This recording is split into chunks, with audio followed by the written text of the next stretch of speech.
So good morning. This talk is Abusing AUs, Confusing the SOC about Entra Administrative Unit attack paths. I had some conversations with some of you prior to today about the pronunciation of Entra. I've been doing it wrong, so it's Entra, not Entra, if anyone's curious. A little bit more about myself. I'm Katie Knowles. I'm a cloud security researcher at Datadog. I focus on Azure security. And if you're not familiar with administrative units, that is totally fine. We're going to talk about what they are, how to use them from a defensive perspective, but also how to use them for your nefarious purposes if you're more of a pen tester, red teamer. I really like this approach because it gives you a better understanding of the features anyways. We're going to have to delve into all the different aspects of administrative units as an object within Entra ID. So we'll start out going over administrative units, scoped roles. Then we'll talk about dynamic AUs. They use filters, kind of like dynamic groups. From there, we'll talk about hidden membership and restricted management parameters, which I find really helpful for concealing the scope of a role assignment or protecting users. Again, that can be done for good or evil. We'll finish by talking about a bug in terms of restricting users forever, not in a way that was intended, just a really interesting timing sort of bug there that I really liked what that taught me about the graph API in terms of the way that it cleans objects up. So lots more to come there. If you are a defender, we'll also be talking about detection and cleanup methods towards the end. This is an attack path conference. So here are your attack paths. We're going to be starting within our demos with a foothold of privileged authentication administrator, or we're going to get that, actually. We're going to start with only a few users and expand our scope to get credentials on some more users.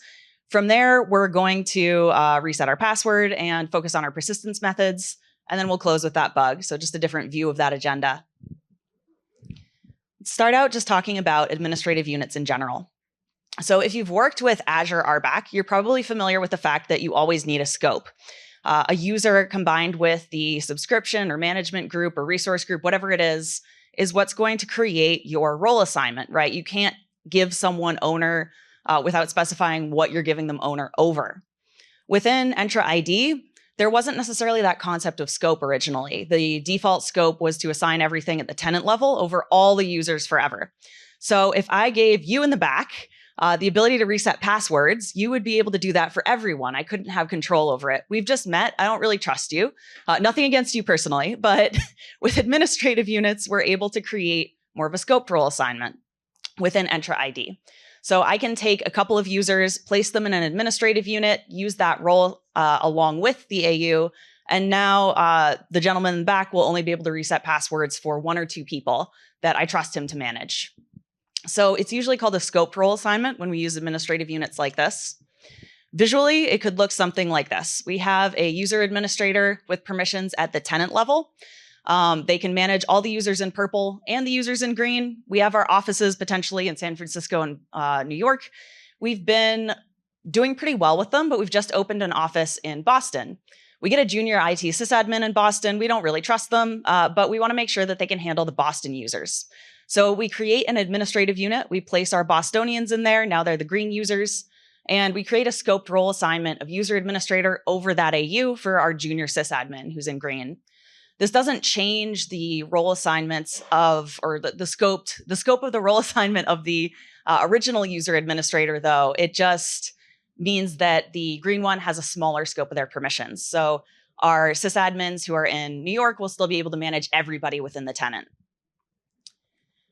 If you run into scoped role assignments on an assessment and you are an offensive type person, this is a table of some pretty interesting scoped role assignments. Not every role can be scoped, but these are the ones that might allow you some kind of simple privilege escalation. So either types of password resets, management of group objects, or updating user properties. It's a complicated table, right? Resetting passwords used to be more straightforward. Thankfully, permissions have gotten a little bit easier on that front in terms of maybe you can't, easier for defenders in that maybe you can't reset everybody's passwords anymore unless you have that privileged authentication administrator role. Then you can really reset everyone in your scope, either the tenant or the scoped role assignment. There's some really good details on who can reset what passwords in a previous SpectreOps post on this, so I recommend that. Microsoft also has a really good table of who can reset what passwords and what MFA methods that I think they clarified a bit after some of this research. Group management can be really good for expanding the scope of your permissions into other applications. One thing I was struck by yesterday is we're talking so much about the application footprint of an identity now, right? That's not necessarily an on-premises footprint anymore. So even though the ability to manage groups within Entra ID doesn't include managing what they call role assignable groups, so groups that could have global administrator assigned to them, you can't actually manage that with group management permissions. But you can manage groups that have M365 or Azure RBAC permissions. So you might be able to move your privileges in a different direction, get access to data, get access to resources that way. It doesn't necessarily mean you can't do anything privileged when you're managing a group. Basic user properties can be really really interesting for handling dynamic group filters. So if a dynamic group assigns somebody permissions based on their department, for example, you might be able to modify that department and place yourself into a group, get yourself more permissions. That's all well and good. That's kind of the basics of administrative units, but we already know about resetting credentials and managing groups, right? There's been a lot of research done into those. I can point you towards some if you want more of it. And that's kind of the top aspect of these attributes. So a little about this screenshot. This is a view of an administrative unit off the Microsoft Graph API, the backend API that does all the operations within Entra ID. And you can see we've got these 4 things. We've got an identifier, we've got a display name, whatever. I'm more interested in these.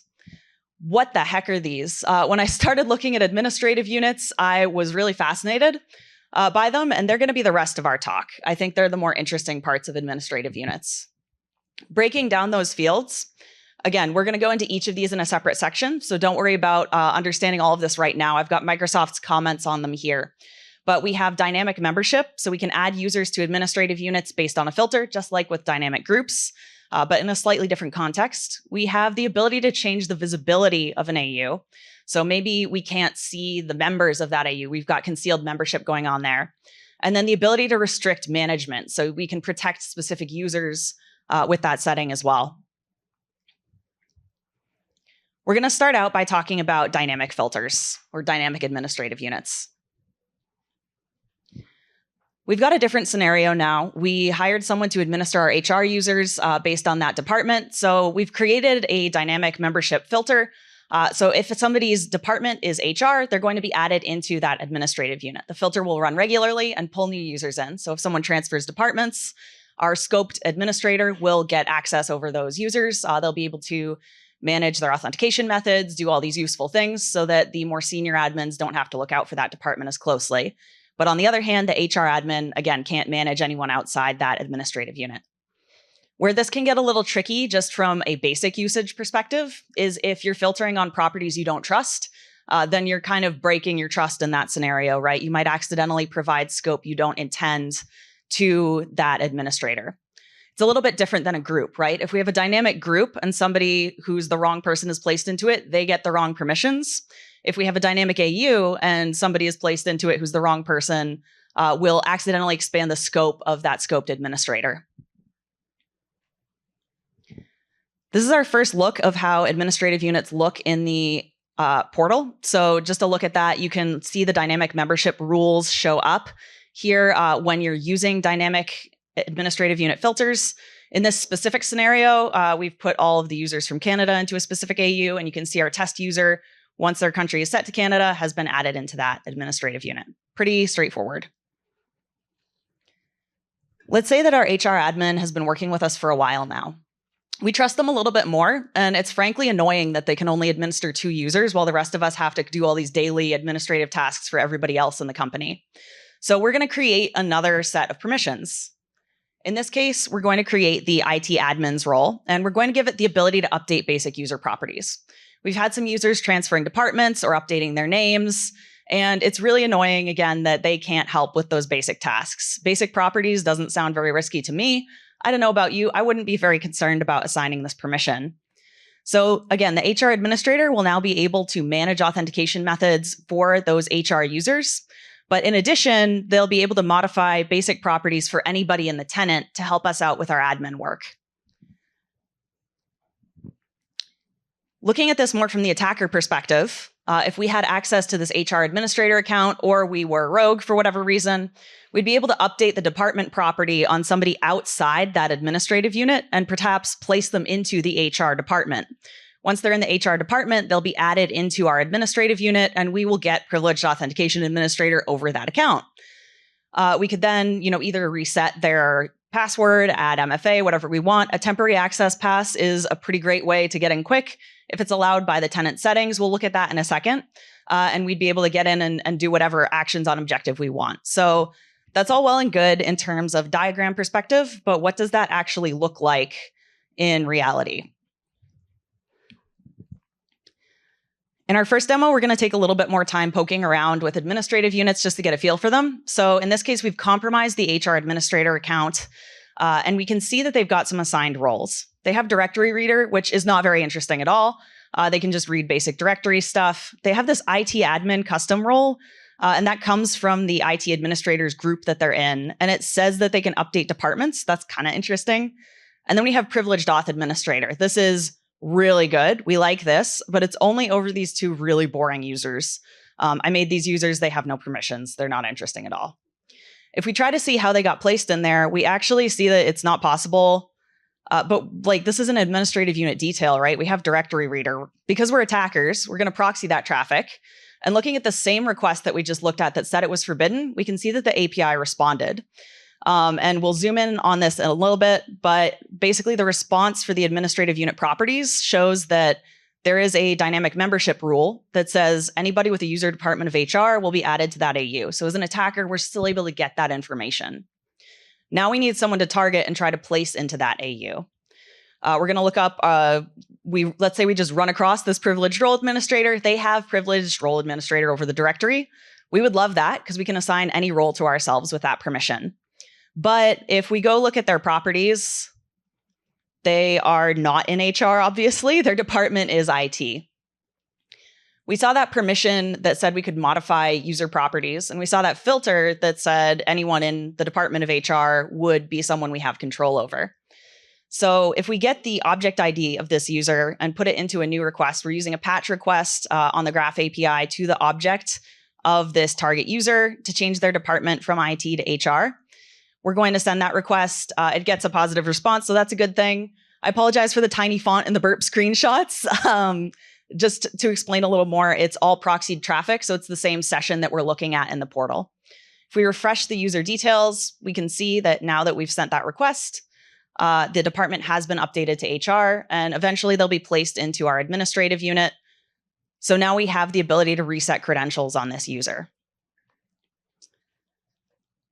I had actually not used a temporary access pass prior to this little investigation, and I found it pretty freaky. If you haven't seen it in action yet, I'm guessing some of you have, but if you go to authentication methods and add one, you choose temporary access pass. This is created to help users set up strong MFA methods, but it basically gives them a short temporary password that they can use to sign in. And that little string that's 8 characters or something, that's their password for the next hour or so. So we'll copy that down. We'll get the user principal name of our target user that we have got access to now and pull in that temporary access pass to access their account. This is where I get my water break.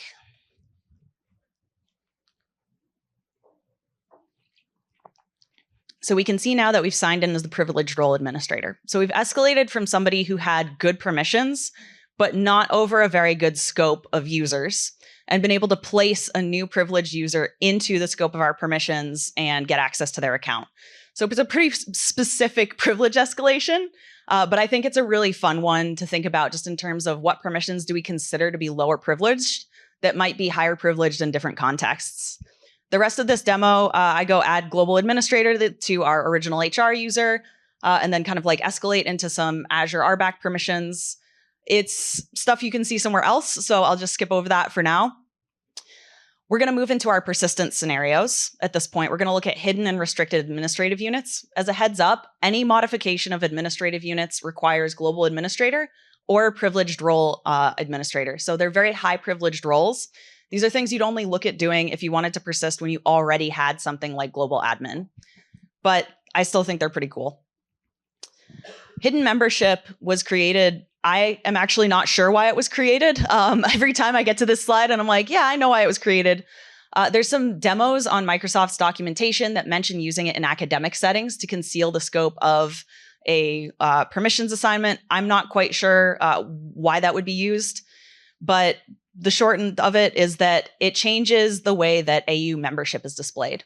So unless you have a very high privilege or you are a member of an administrative unit, you won't be able to see the membership of that AU when this setting is in use.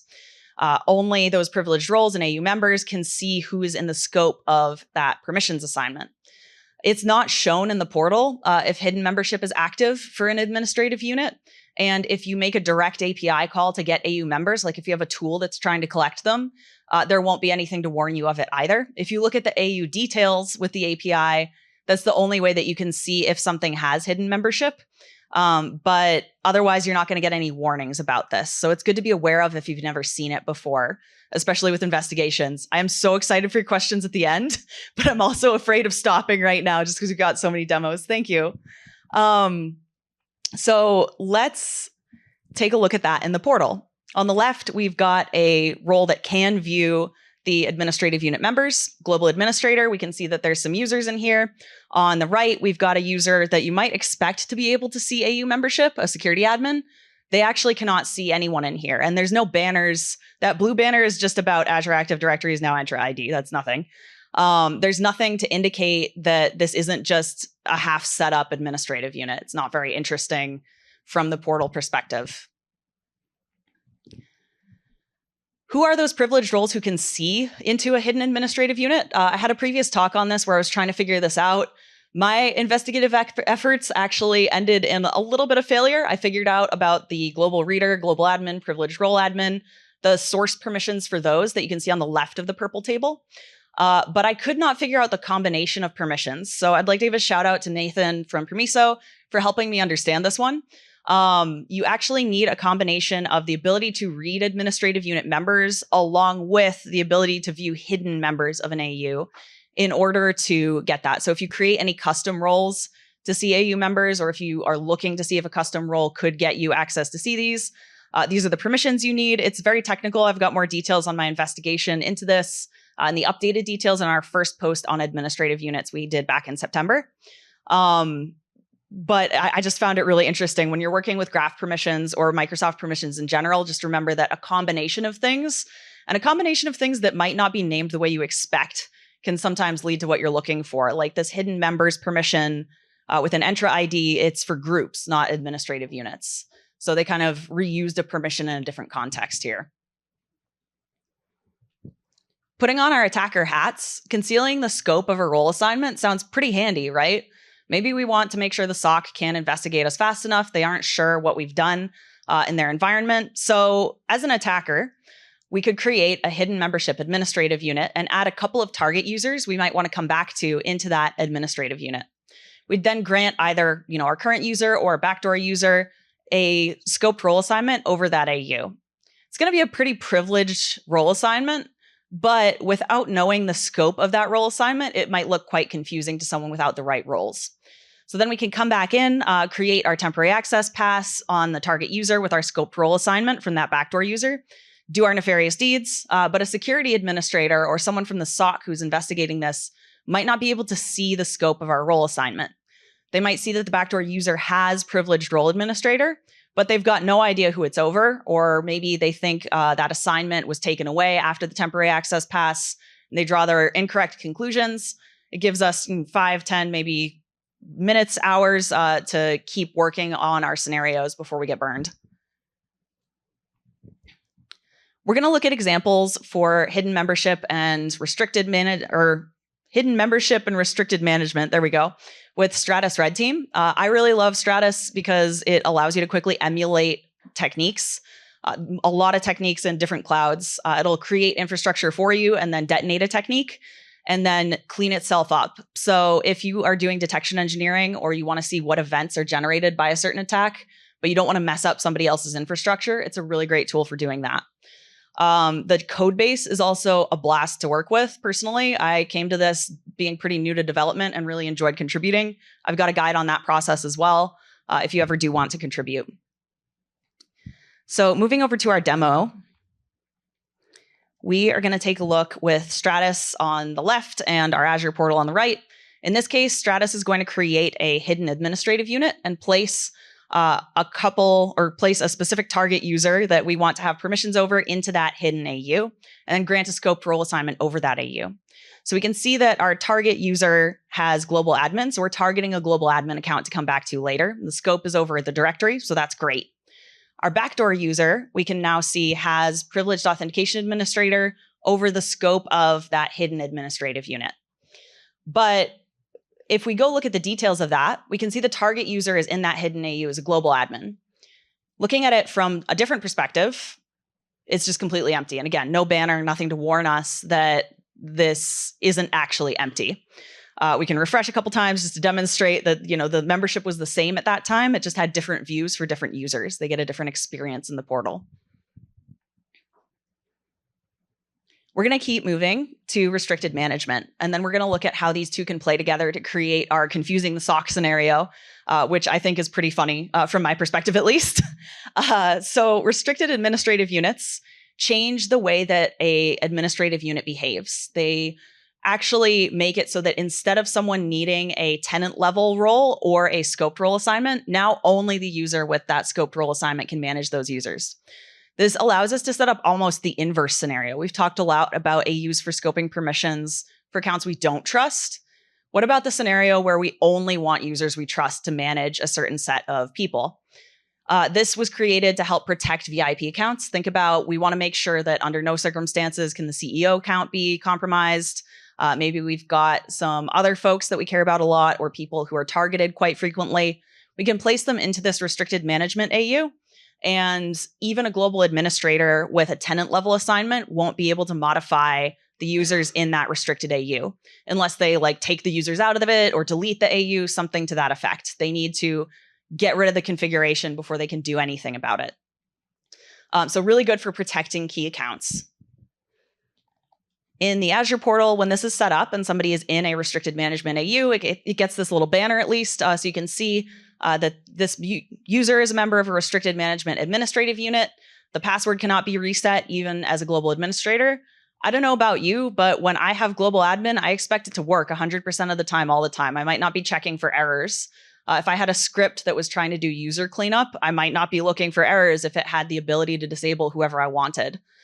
So just a really interesting twist on, I expect to do everything all the time, except in this circumstance. Putting on our attacker hats again, we could create a restricted management AU to protect our own accounts, right? Maybe we've got this backdoor user with our scoped role assignment. We want to make sure that they can't be easily disabled without a global admin getting into the incident, which might take some time. So we can add a backdoor user into that restricted management AU and then come back, perform our nefarious deeds again. But an administrator investigating this event wouldn't be able to disable the backdoor user.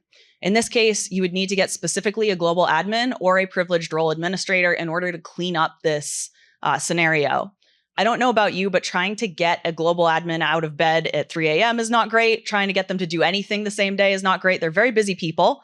Lots of respect to them, but it can help extend the amount of time it takes to remove this persistent scenario. We're going to look at this one again with Stratus. So again, Stratus will be on the left. The Azure portal will be on the right. And in this case, we are creating a restricted management administrative unit with Terraform and then using Go to detonate a technique. And then adding our backdoor user into there. We don't need to create any scoped role assignments over this AU because we don't care if anyone can manage this account. We just want them to be pretty untouchable, right? So if we see once the user's been placed in that AU, their statuses for editing, deleting, gray out, we can't reset their password. We're unable to revoke their sessions as well. So not much can happen to this user while they're in that restricted management administrative unit. As a global admin, even we can't do this. We would need to first delete that AU or take them out of it in order to do anything. So we've talked about a couple of really interesting, at least I think they're very interesting ways to use administrative units. If you are looking to use them defensively, I hope this has also taught you about how they work generally from a functional perspective.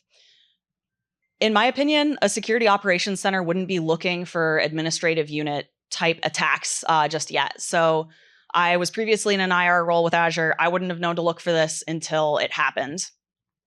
Let's take a look at those two scenarios that we just saw from maybe a defender's perspective or an investigator's perspective. If, as an attacker, we'd created that restricted, and why not, let's make it hidden to administrative unit and put our backdoor into it, it might not be clear why our account had a restricted status, because when you go to look at what administrative units they're in, it's empty. We really have no idea how they got that status. We could then create our other hidden administrative unit for that scoped role assignment where the scope is unclear, right? We have privileged role administrator, or authentication administrator, but who is it that over? What accounts is that over? Moving over to our video. This time, we're just going to look in the Azure portal. So this is a view without Global Reader. Global Reader is considered to be a privileged role, so you might not think to assign it because it allows the same amount of read permissions as a global admin. Right now, we have Directory Reader and we have Security Admin. We've received an alert about these two administrative units. They sound nefarious enough, but looking inside them, there is nobody here. This restricted management AU has no users. The other AU also seems to have no users. Maybe this was something someone set up for later. I'm not quite sure. If I really dig into this, I can see there's a scoped role assignment that this HR administrator has, but I don't know what scope that's over. And it says they're in a restricted management AU, but I just looked at all the AUs and they were empty. So how did that happen? We really don't have the ability to get our bearings right on what's happened here. Taking another look with the same account, but now we have Global Reader. So again, we've got that privileged role that lets us see everything that a global admin can. We have the right permissions. We can take a look at our administrative units again. And by just refreshing our view, oh, okay, that's how the HR admin got restricted. All right. Okay, well, what about that other AU? Oh, and they have privileged roles over global admin and a privileged role admin. That's not good. I need to call someone to help clean this up. So it's a little bit more clear with the right permissions. But if we didn't have that, this might wait until the morning. It might wait until lunch the next day before we even know what's going on. I'm going to shift gears now again a little bit and talk about this bug that we found. So while we were looking into implementing these techniques in Stratus, we ran into a bit of an issue. One of the things I love the most about Stratus is it cleans things up. As somebody who's been on the defending side, knowing that your attack can get fully removed from your test environment is fantastic. Unfortunately, it did not work here. The cleanup would fail. It would remove the restricted management administrative unit for the restricted AU technique. And then the user would fail to clean up. The user would still say it was restricted and that, oh, you don't have the ability to remove this user. So, go away. I had to wait 10 to 15 minutes for this status to clear on the user before the technique could clear it up. I really don't want to have to go and make a cup of coffee every time I'm cleaning up a technique in Stratus and run the cleanup step twice. So I started thinking about whether there were any ways to maybe trigger the cleanup a little bit faster. For example, what we're seeing right now is that if we remove a user from a restricted AU, we have to wait and then the status is cleared. What if we removed them from the AU and then deleted the AU? Maybe the deletion would trigger some kind of cleanup, remove that flag, and then we could call it a day. I'm honestly not sure what made me think of this, but I gave it a shot. It did not work the way that I thought it would. This is the video that I ended up submitting to MSRC of this bug. On the left, we're going to have a script that will place a user into a restricted AU and wait for that status to be applied to the user. So we've got a restricted user in their AU. Once that status has been added, it's going to remove the user from the AU and then delete the AU within a pretty quick sequence of maybe like 30 seconds. So again, if we look at our test user, they're now in a restricted administrative unit. They have that restricted status. Just to clarify, this AU did not have a hidden property at all. It was just restricted, so we should be able to see the members of it at any time. And once that administrative unit is removed and cleaned up, so just confirming it's gone, we go back to the user. They're still restricted, but they have no administrative units. Now, during the cleanup step, it will look like this. So I thought maybe this will clear. Maybe it's just a mistake, right? We've seen this kind of behavior before. So what's going on here? Unfortunately, the status on this user never cleared from being restricted. This is an example of one of the original test users I used to test the bug. They have been in a restricted state since August. At this point, I don't think this guy is ever becoming unrestricted unless I unbug them. The bug's been fixed, to be clear, but this guy's just stuck forever. No one can touch him. So the status did not clear after 5 minutes, to be clear. Looking at our workflows again, we removed a user from a restricted AU. We deleted the AU. Our little hypothetical scenario where the status got cleaned up was not true at all. Several hours passed, several days, months passed, and the restricted status was not cleared from the user. They remained untouchable. And remember, if there's no administrative unit to have a scoped role assignment over, there's no scoped role assignments, so nobody can modify that user. Right. So there was a way to remediate this. You could add a user back into a new restricted AU and then just delete that AU, not remove them, just delete it. And you could wait your 5 to 15 minutes, your cup of coffee, and the status would clear. But you would have to know about this in order, this is a very specific flow of actions, right? So personally, I thought this was a bug.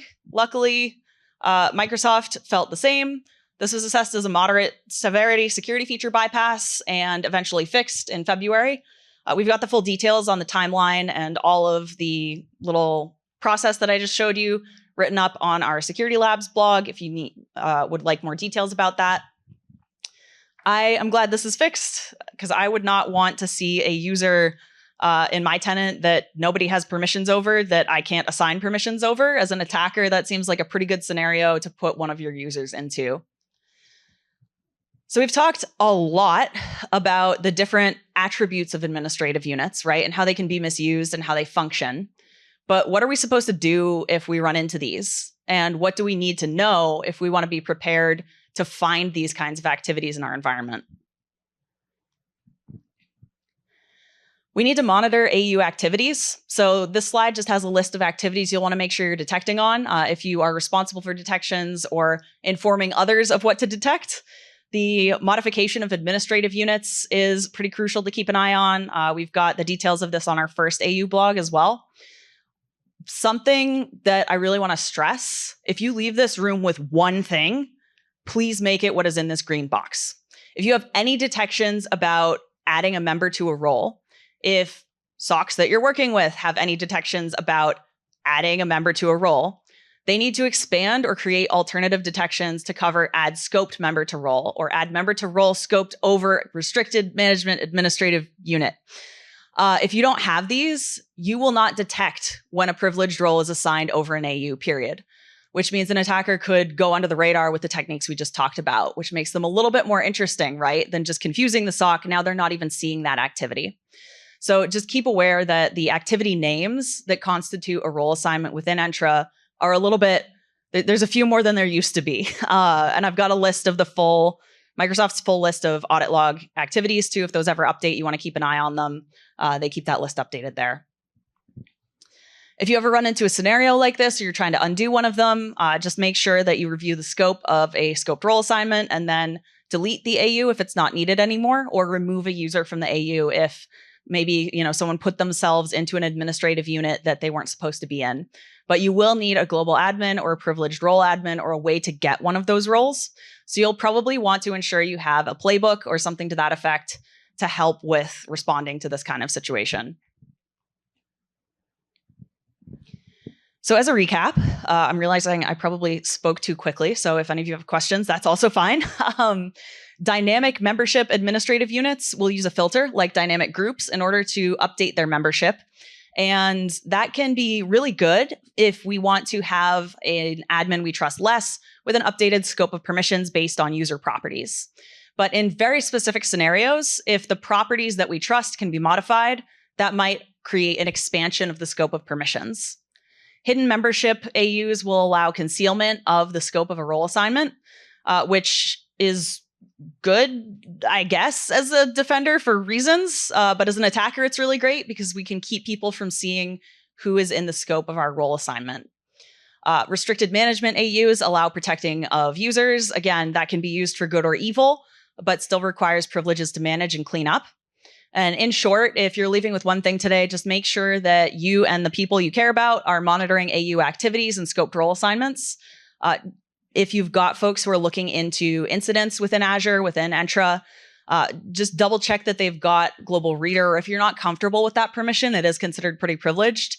Take a look at the slide that we had about the permissions you need for a custom role to view hidden AU members and set something like that up. And then maybe have a conversation about how to undo malicious AUs or make your administrators aware of them. It never hurts to write something up in your document space and, chuck it into the void for a rainy day when something happens. That is all the content that I've got. Hopefully this is everything you need to know about administrative units. Aside from that, thank you for your time. Happy to take any questions and happy to chat after as well. Yes, you've had a question. Dynamic membership. If you have dynamic membership and you hide the membership, does that hide the rule that assigns a membership from potentially an attacker who might want to change their membership? Yeah. So does the hidden property conceal the rule of dynamic membership? I haven't looked into that scenario specifically. I can check it pretty quick and let you know. It is an AU property as opposed to membership. So my gut instinct says that might not be concealed, but let's go verify that just for fun. If it is, that might actually be the reason for the existence of the thing. Not to see the dynamic rule? For hiding membership. Oh, yeah, potentially. Any other questions? If an AU is hidden, are the relevant log entries also hidden, or would you need a privileged role to see them anyway, so it doesn't really matter? Or how do they handle that? Could you potentially detect a hidden AU if you had permission to see log entries and saw someone being added to them? Yeah, so I think you can detect the scoped role assignments over the AU, things like that. I don't think that any concealment applies to the logging because that's kind of a separate area of AUs. Just the membership of it when you go to investigate it. So the way I like thinking of this is even if you detect on all these things, you see that that's happened. I remember looking into which properties specifically are logged, but I forgot to check that before this. But even if you see it when you go to investigate it again, if it looks empty, it might be like, okay, was this technique cleaned up or something to that effect? Thanks. Thank you. That restricted user that was bugged in your system, could it still log in and do stuff, or? Yeah. So a restricted user can still log in and use their account. They just can't have their properties or their sessions, their MFA methods or their password modified. So basically the properties of that user object directly.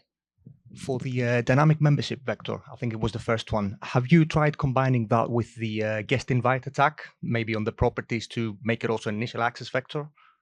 So if a guest user had a property that would place them into the AU, or? No. If the properties defining the dynamic membership can be modified by the user themselves. Like an external user, when you can invite an attacker can invite someone else and effectively give them access into the tenant. Just wondering if we can combine your vector with the privilege escalation one and effectively make it an initial access one as well. Yeah. So I think in this case, it would more be the invited user. If you could hypothetically have their properties set when they come into the tenant, then they would be placed into the scope of your role assignment. So that might be a little less interesting unless they had some kind of really delicious SharePoint access that you wanted as a guest, which sounds a little bit less interesting to me, at least. There might be a scenario I'm not thinking of, but it's a little bit different than the group membership, where with a dynamic group, you're giving someone permissions. With a dynamic AU, you're getting permissions over somebody. How about a round of applause for Katie? Thank you.